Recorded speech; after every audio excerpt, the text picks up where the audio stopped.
ফেসবুকের কাজ শুরুর দিকে যদি আপনি একটা কাজ সঠিকভাবে করতে পারেন, তাহলে আপনাকে কিন্তু ভবিষ্যতে ফলোয়ার, ভিডিও ভাইরাল, ভিউজ এইসব নিয়ে কিন্তু কোনো রকম চিন্তা করার দরকার নেই। তো কাজটা আপনি কি করবেন প্রথমেই আপনার যে ফেসবুক থাকবে এখানে চলে আসবেন। যেখানে আপনি কাজ করবেন, আইডি হোক অথবা পেজ হোক, আপনি এখানে চলে আসবেন।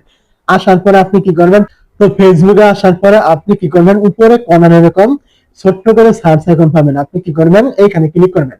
যখনই আপনি এইখান থেকে সার্চে ক্লিক করবেন, এইখান থেকে আপনি আপনার ক্যাটাগরির পেজ অথবা আইডি আপনি সার্চ করে নেবেন। ধরুন আপনি যেই ক্যাটাগরি নিয়ে কাজ করেন, যে টাইপের ভিডিও আপনি দেন, ওই টাইপের যে পেজ রয়েছে বা আইডি গুলো রয়েছে তারা কাজ করছে, আপনি কি করবেন, ওই রকম কয়েকটা আইডি বা পেজ সার্চ করে নেবেন। নেওয়ার পরে আপনি কি করবেন, এখান থেকে তার পেজে চলে আসবেন। আসার পরে এখান থেকে দেখতে পাবেন এই যে আপনার ভিডিও সেকশন থাকবে, সে এখানে কি কি ভিডিও দিয়েছে, কোন কোন ভিডিওতে ভিউজ কেমন আসছে, আপনি এখান থেকে কিন্তু প্রত্যেকটা বিষয় এখান থেকে আপনি অ্যানালাইসিস কিন্তু এখান থেকে আপনি করতে পারবেন।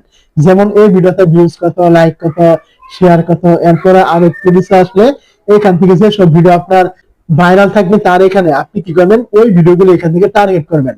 যেমন ধরেন এখান থেকে কথার কথা আমি বললাম এই ভিডিওটা ভাইরাল রয়েছে, তার লাইক রয়েছে, তার এখান থেকে ভিউজ রয়েছে।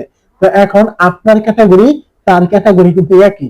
তো তার ক্যাটাগরির ভিতরে যে ভিডিওগুলি বর্তমানে বেশি পরিমাণে ভিউজ আছে, এখন আপনি যদি ওই ভিডিওগুলি তৈরি করেন তাহলে অবশ্যই তার মধ্যে কিন্তু আপনার ভিডিওগুলি কিন্তু ভিউজ কিন্তু আসবে। তার কারণ তার ক্যাটাগরি আপনার ক্যাটাগরি একই।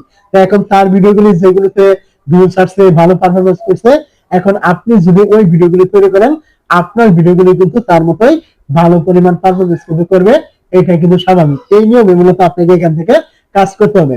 তো এইখান থেকে আমি আপনাকে একটা পেজ দেখালাম, এইখান থেকে আপনি আপনার ক্যাটাগরির সাথে মিলে যায় এরকম যে আরো পেজ থাকবে, 5 থেকে 10টা পেজ আপনি সার্চ করে নেবেন এবং তাদের ভিতরে গিয়ে দেখবেন কোন ভিডিওগুলি ভাইরাল হয়েছে, কোন ভিডিওতে কত পরিমাণ ভিউজ বেশি আসছে, কোনটাতে রিঅ্যাকশন কেমন, এগুলো অ্যানালাইসিস করে যেগুলো সব থেকে বেশি থাকবে ওই টাইপের ভিডিও আপনি তৈরি করবেন। তাহলে তার মধ্যে কিন্তু আপনার ভিডিওগুলি কিন্তু ভাইরাল হওয়ার সম্ভাবনা থাকবে। তো যদি আপনি শুরুর দিকে এই টেকনিকটা কাজে লাগাতে পারেন, অবশ্যই কিন্তু ভবিষ্যতে কিন্তু আপনার এগুলো কাজে আসবে।